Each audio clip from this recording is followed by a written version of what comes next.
So I was talking to a guy who runs a sales company, he runs an insurance company.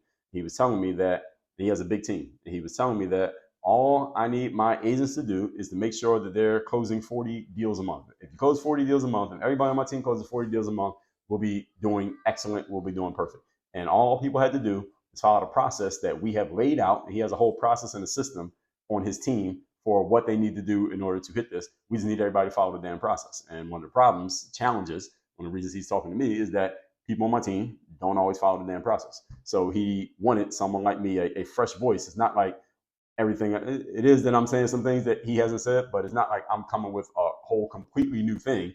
It's just that sometimes people need to hear some things a little bit differently from a different voice in order to get the point. And that applies to all human beings.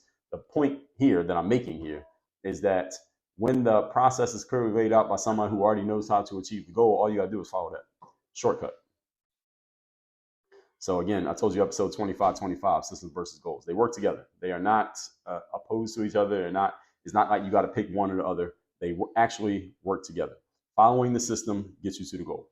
So a football coach can have a deconstructed system that leads to winning a championship because they already know how to win a championship. Maybe they were an assistant coach on a team that won a championship. Maybe they worked at the feet of someone who did win a championship, so they know what it takes.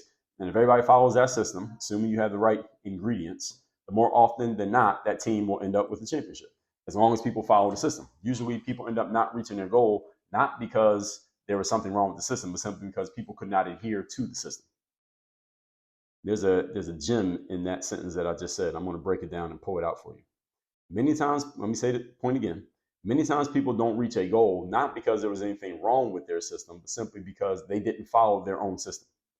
And sometimes the system requires things of you that you are simply not willing to do. Are you willing to get up early every day? Are you willing to hold yourself accountable to getting this much work done within this much time frame on a consistent basis? Are you willing to execute every single time as the system says you have to? And see, when people may say they're willing to do it, but are you actually doing it? When people start skimping on what the process requires, therefore you're not following the process, and then you don't get the outcome. Don't blame the process, blame yourself, because you're the one who didn't do the work. See, that's the goal. That's the key right there.